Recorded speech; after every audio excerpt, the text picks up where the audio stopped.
പിതാവിൻ്റെയും പുത്രൻ്റെയും പരിശുദ്ധാരൂപിയുടെയും നാമത്തിൽ ആമേൻ. വീണ്ടും വചനവുമായി വരുവാൻ സാധിക്കുന്നതിന് കർത്താവിന് നന്ദി പറയുന്നു. ക്രിസ്തുവിൻ്റെ നാമത്തിൽ എല്ലാവർക്കും സമാധാനം ആശംസിക്കുന്നു. ഇന്നലെ വൈകുന്നേരം ഞങ്ങളുടെ വീടിനടുത്തുള്ള തൊട്ടടുത്തുള്ള ലാറ്റിൻ ചർച്ചിൽ വൈകുന്നേരം 6 മണിക്കുള്ള കുർബാന കണ്ടു കഴിഞ്ഞ് ഇറങ്ങുന്ന സമയത്ത് ഞങ്ങളുടെ ഇടവകയായ പുത്തമ്പള്ളി, അതായത് സീറോ മലബാർ എറണാകുളം സീറോ മലബാർ സഭയുടെ വളരെ ഇമ്പോർട്ടൻ്റ് ആയിട്ടുള്ള ഒരു ചർച്ചാണ് Varapuzha Puthanpally saint George's church. ആ പള്ളിയിൽ ഞങ്ങളുടെ ഇടവക്കാരനായ ഒരു ചേട്ടനെ കണ്ടു. അപ്പോൾ ആ ചേട്ടൻ വളരെ സ്തുത്യർഹമായ സേവനം അവിടുത്തെ പാരിഷ് കൗൺസിലിലൊക്കെ ഉണ്ടായിരുന്നു. വളരെ നല്ലൊരു ജെൻറ്റിൽമാൻ, നന്നായിട്ടൊക്കെ കാര്യങ്ങളൊക്കെ നടത്തിയിരുന്ന ആൾ. പുള്ളി വളരെ വ്യസനത്തോടുകൂടെ എന്നോട് പറയുകയാണ്, അറിഞ്ഞില്ലേ ഇന്ന് എറണാകുളത്ത് നടക്കുന്ന സംഭവങ്ങളെക്കുറിച്ച് അറിഞ്ഞില്ലേ? അപ്പോൾ ഞാനൊരു 5 മിനിറ്റ് ഇതിൻ്റെ വീഡിയോ ഒക്കെ കണ്ടു. അപ്പം തന്നെ അത് ഓഫ് ചെയ്ത് വെച്ചു. കാരണം കാണാൻ ഒട്ടും ഭംഗിയില്ലാത്ത കാര്യങ്ങളാണ് എറണാകുളം അതിരൂപത പരിസരങ്ങളിൽ നടക്കുന്നത്. അപ്പോൾ ഈ ചേട്ടൻ വളരെ സങ്കടത്തോടു കൂടിയാണ് ഈ ചേട്ടൻ പറയുന്നത്, കണ്ടില്ലേ?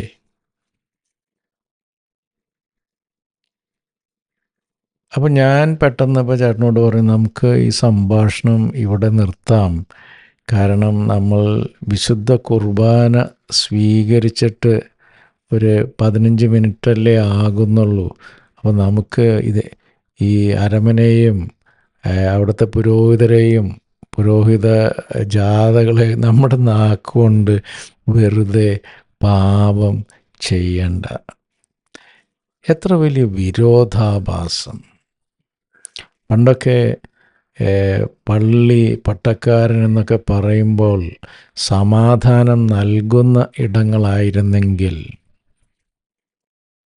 ഇന്ന് ഒരു സാധാരണ പക്ഷം പിടിക്കാത്ത ക്രിസ്തുവിനെ അനുഗമിക്കുന്ന ഒരു യഥാർത്ഥ ക്രിസ്തു അനുയായി പള്ളിയെക്കുറിച്ച് പറയുമ്പോൾ പരിശുദ്ധാരൂപി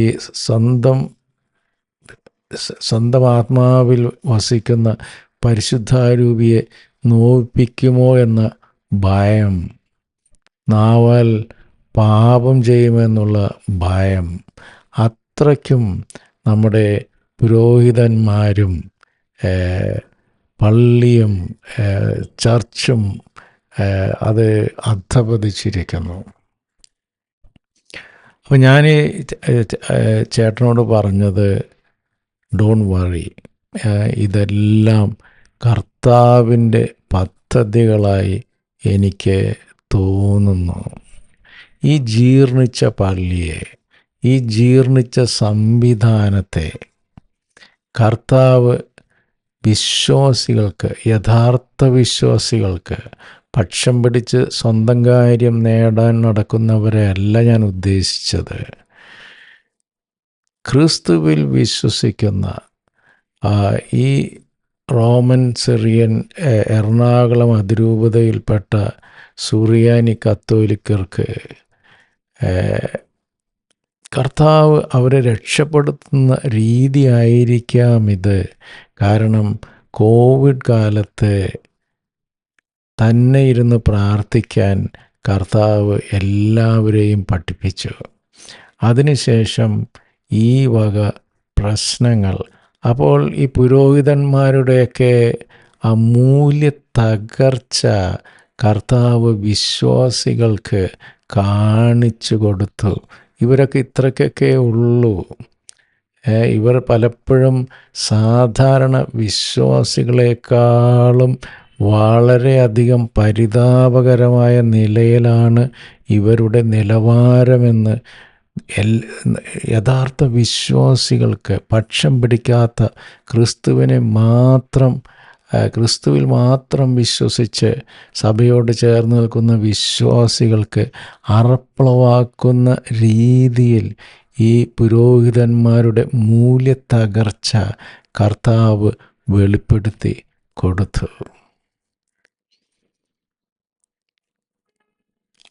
അപ്പം എനിക്ക് ഈ ചേട്ടൻ എന്നെക്കാട്ടിലൊക്കെ സീനിയറായിട്ടുള്ള ആളാണ്, നല്ലൊരു മനുഷ്യൻ. ആ ചേട്ടൻ ഇത്ര ദുഃഖിതനായി കണ്ടപ്പോൾ എനിക്ക് തോന്നി ഇതിനെക്കുറിച്ച് വചനാധിഷ്ഠിതമായി കർത്താവ് എന്താണ് പറയുന്നത് എന്ന് ഒരു വീഡിയോ ചെയ്യണമെന്ന് എനിക്ക് തോന്നി. അപ്രകാരമാണ് ഈ വീഡിയോ ചെയ്യുന്നത്. ഒരു പക്ഷത്തും ഞാൻ ആളല്ല. എനിക്ക് ഒരു പക്ഷമേ ഉള്ളൂ, അത് കർത്താവിൻ്റെ പക്ഷം. കർത്താവിൻ്റെ വചനമനുസരിച്ച് ജീവിക്കുക. അപ്പോൾ ഇപ്പോൾ എനിക്ക് ഇപ്പോഴത്തെ കലാപരിപാടികളൊക്കെ കാണുമ്പോൾ കർത്താവിനോട് നന്ദി പറയുവാനും ഇവരിൽ നിന്നൊക്കെ രക്ഷപ്പെടുത്തിയതിന് കർത്താവിൽ നിന്ന് ഒക്കെ നന്ദി കുറ്റബോധമില്ലാതെ രക്ഷപ്പെടുത്തൽ, കർത്താവ് ഇതൊക്കെ വെളിപ്പെടുത്തി തരുന്നതിന് കർത്താവിന് നന്ദി പറയുന്നു. അങ്ങനെ കുറച്ച് നേരം ധ്യാനമഗ്നനായിരുന്ന് ബൈബിൾ ഇപ്രാവശ്യം ഗൂഗിൾ സെർച്ച് ചെയ്ത് കണ്ടുപിടിച്ചൊന്നുമല്ല, കർത്താവിനോട് പ്രാർത്ഥിച്ചു, കർത്താവെ ഇതിന് ഉതകുന്ന ഒരു വചനഭാഗം വെളിപ്പെടുത്തി തരയണമേ, ഇത് വിശകലനം ചെയ്യുവാനുള്ള ഒരു വചനഭാഗം വെളിപ്പെടുത്തി തരയണമേ എന്ന് പറഞ്ഞപ്പോൾ ബൈബിളിൽ കർത്താവ് എടുത്തു തന്ന വചനഭാഗം വിശുദ്ധ യോഹന്നാൻ എഴുതിയ സുവിശേഷം 10-ാം അധ്യായം 11-ാം വാക്യം മുതൽ, ഞാൻ നല്ല ഇടയനാണ്, നല്ല ഇടയൻ ആടുകൾക്ക് വേണ്ടി ജീവൻ അർപ്പിക്കുന്നു. ഇടയനല്ലാത്തവനും ആടുകൾ സ്വന്തമല്ലാത്തവനുമായ കൂലിക്കാരൻ ചെന്നായി വരുന്നത് കാണുമ്പോൾ ആടുകളെ ഉപേക്ഷിച്ച് ഓടിപ്പോകുന്നു. ചെന്നായി വന്ന് അവയെ പിടിക്കുകയും ചിതറിച്ച് കളയുകയും ചെയ്യുന്നു. അവൻ ഓടിപ്പോകുന്നത് കൂലിക്കാരനായതുകൊണ്ടും ആടുകളെപ്പറ്റി താല്പര്യമില്ലാത്തതുകൊണ്ടുമാണ്. ഞാൻ നല്ല ഇടയനാണ്, പിതാവ് എന്നെയും ഞാൻ പിതാവിനെയും അറിയുന്നത് പോലെ ഞാൻ എനിക്കുള്ളവയെയും എനിക്കുള്ളവ എന്നെയും അറിയുന്നു. ആടുകൾക്ക് വേണ്ടി ഞാൻ ജീവൻ അർപ്പിക്കുന്നു. ദൈവവചനമാണ് നമ്മൾ കേട്ടത്. നമുക്ക് ദൈവത്തെ സ്തുതിക്കാം. ഹല്ലേലൂയ. യേശു കർത്താവെ നന്ദി, യേശു കർത്താവെ സ്തോത്രം. ഈ വചനങ്ങൾ ഞങ്ങൾക്ക് വെളിപ്പെടുത്തി തരുന്നതിനെ പ്രതി കർത്താവെ അങ്ങേക്ക് നന്ദി പറയുന്നു. ഞാൻ നല്ല ഇടയനാണ്, ഞാൻ എൻ്റെ ആടുകൾക്ക് വേണ്ടി ജീവൻ പോലും സമർപ്പിക്കുന്നു. ഞാൻ എൻ്റെ ആടുകളെ സ്നേഹിക്കുന്നു. അപ്പോൾ വ്യാജ ഇടയന്മാരും ഉണ്ട് എന്ന് കർത്താവ് അസന്നിഗ്ധമായി ഈ വചനങ്ങളിലൂടെ നമുക്ക് വെളിപ്പെടുത്തി തരുന്നു. അവർ കൂലിക്കാരാണെന്ന് ഈ വചനങ്ങളിലൂടെ കർത്താവ് നമുക്ക് വെളിപ്പെടുത്തി തരുന്നു. അവർക്ക് യഥാർത്ഥ കർത്താവിനോടോ യഥാർത്ഥ കർത്താവിൽ വിശ്വസിക്കുന്നവരോടോ യാതൊരു അനുകമ്പയുമില്ല, യാതൊരു ബാധ്യതയുമില്ല. അവർ കച്ചവട മനസ്ഥിതിയോടെ എല്ലാത്തിനെയും സമീപിക്കുന്നു. സാത്താനാണ് അവരെ നയിക്കുന്നത്. ഇത് ഞാൻ പറയുന്നതല്ല, ഈ വചനങ്ങളിലൂടെ കർത്താവ് വെളിപ്പെടുത്തി തരുന്നതാണ്. അപ്പോൾ യഥാർത്ഥ വിശ്വാസി എൻ്റെ സ്വരം ശ്രവിക്കുന്നു, എൻ്റെ സ്വരം മാത്രം ശ്രവിക്കുന്നു. അപ്പോൾ യഥാർത്ഥ വിശ്വാസി അല്ലാത്തവർ ഈ വ്യാജ ഇടയന്മാരുടെ സ്വരം ശ്രവിക്കുന്നു. അത് ഇവർ വ്യാജന്മാരാണെന്ന് അറിഞ്ഞിട്ട് ലൗകിക ലാഭങ്ങൾക്ക് വേണ്ടി അവരുടെ സ്വരം ശ്രവിക്കുകയാണെങ്കിൽ അവർ ശിക്ഷാവിധിക്ക് വിധേയരാണ്, അവരർഹരുമാണ്. അതേസമയം അറിവില്ലായ്മ മൂലം നിഷ്കളങ്കരായ വിശ്വാസികൾ ഈ വ്യാജ ഇടയന്മാരുടെ സ്വരം കേട്ട് തെരുവിലിറങ്ങുന്നത് ക്രിസ്തു അനുയായികൾക്ക് യോജ്യമല്ല.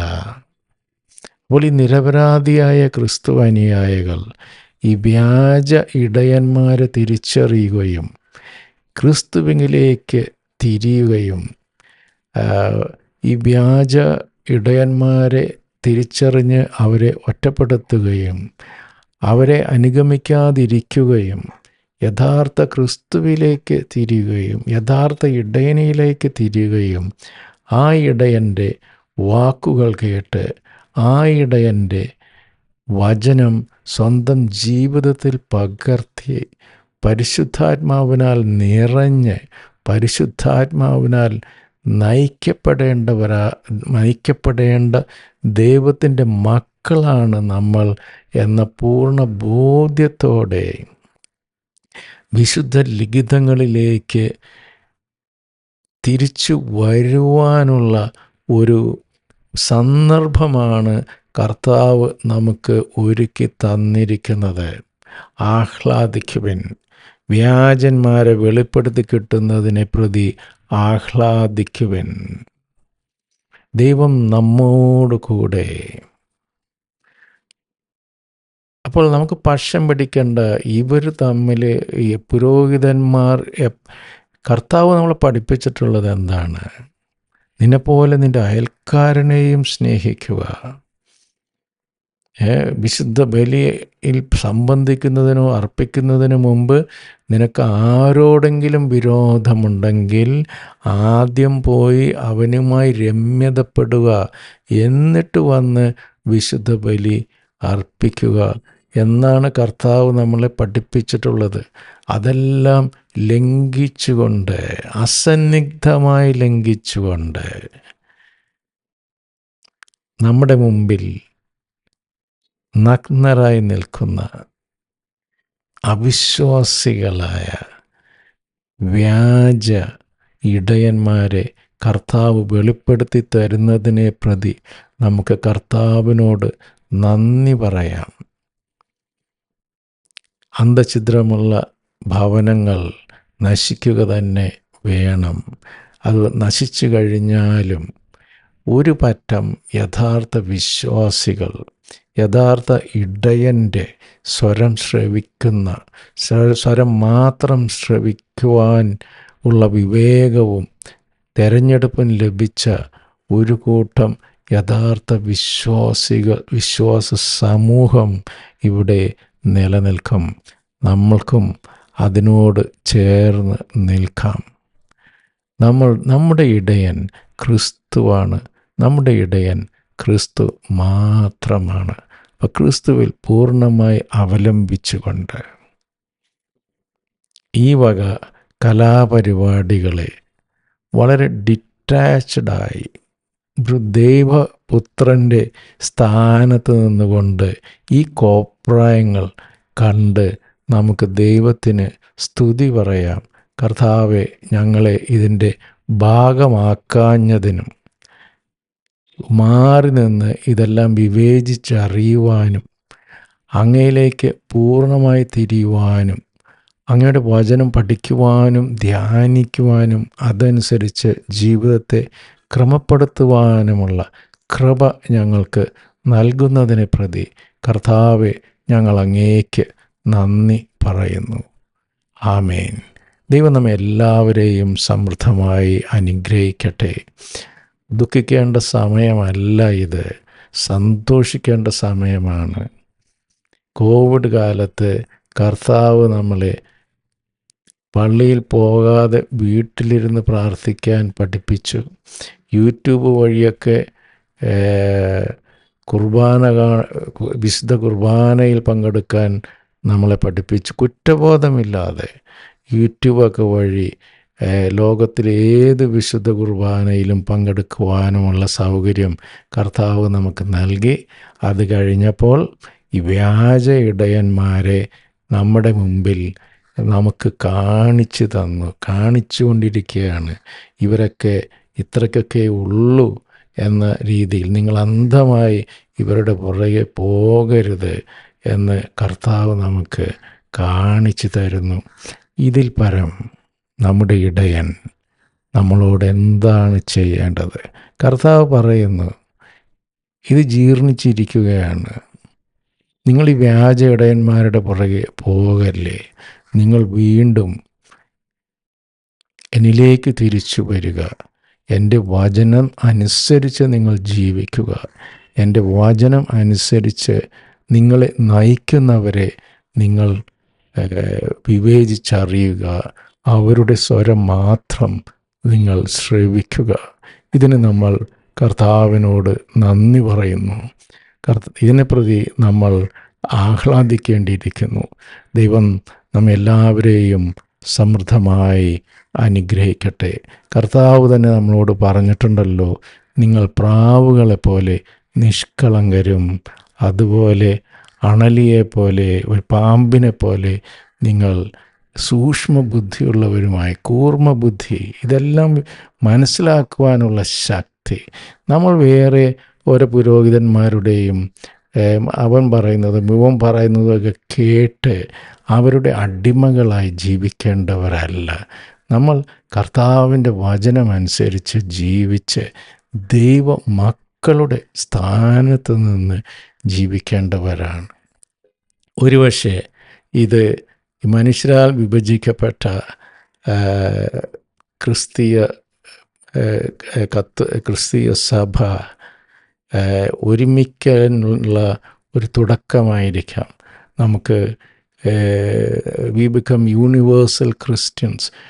ഏത് കുർബാനയായാലും കർത്താവിനെ ആരാധിക്കുന്ന, കർത്താവ് സ്ഥാപിച്ച കുർബാനയ്ക്ക് നിരക്കുന്ന കുർബാന, വിശുദ്ധ കുർബാന എവിടെ കണ്ടാലും ഇറ്റ് ഈസ് ഓക്കെ.